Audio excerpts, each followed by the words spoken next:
गांव में घुसा बहुत बड़ा सांप। ये एक कहानी है रामपुर गांव की। रामपुर गांव से दूर बहुत ही बड़ा जंगल बसा हुआ था। उसी जंगल में बहुत ही बड़ी सांप रहती थी। उसके 2 बच्चे थे। वो अपने बच्चे से बहुत प्यार करती थी। जंगल के पास के गांव में रामू नाम का लकड़हारा रहता था। रामू अपनी पत्नी और बेटे के साथ रहता था। रामू हर समय जंगल जाकर लकड़ी काटकर बाजार में बेचा करता था। जो पैसे मिलते थे उससे उसका परिवार चलता था। हर दिन की तरह रामू जंगल जा रहा था, तभी उसकी नजर सांप के ऊपर पड़ी। अरे, ये सांप तो बहुत भिखारी लगता है। अगर इस सांप को नहीं मारूंगा तो ये सांप मुझे मार देगा। रामू एक लकड़ी लेकर उस सांप को मार देता है और वहां से चला जाता है। इधर सांप अपने बच्चे का इंतजार कर रही थी, तभी उसका एक बेटा आता है। तुम अकेले आए हो? तुम्हारा भैया किधर है? मैंने भैया को देखा नहीं है। तुम नहीं देखे हो तो फिर गया किधर? अब तक आ जाना चाहिए था। सांप अपने बड़े बेटे को ढूंढने के लिए चली जाती है।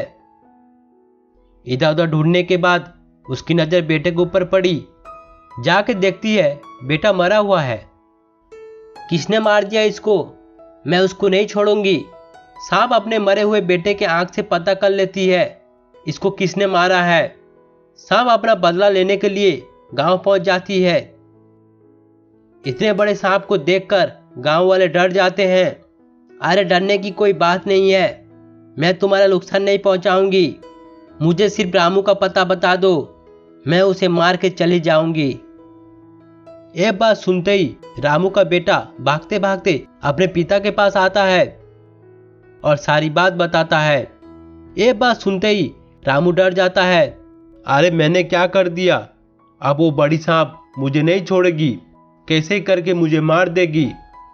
चिंटू, अगर वो बड़ी सांप आकर पूछे तो मना कर देना, पिताजी जंगल गए हैं। रामू ये कहते हुए घर में छुप जाता है।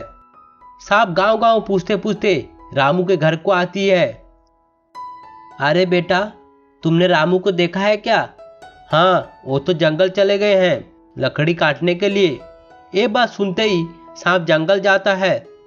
इधर उधर ढूंढने के बाद उसे रामू नहीं मिला। लड़का मुझसे झूठ बोला है। लगता है रामू उसके घर में छुप के बैठा होगा। अगले दिन सांप रामू के घर को जाता है। ये लड़का, रामू किधर है बताओ, नहीं तो मैं तुम्हें मार दूंगा।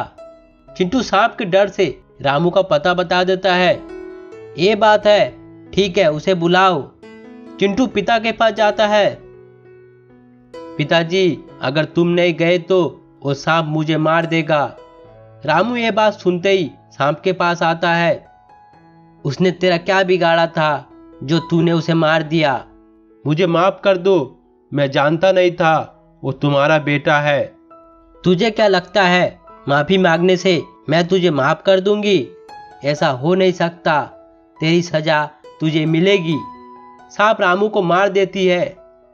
तो दोस्तों याद रखना, जैसी करनी वैसी भरनी, यानी हम जैसा कर्म करेंगे वैसे ही कर्म पाएंगे।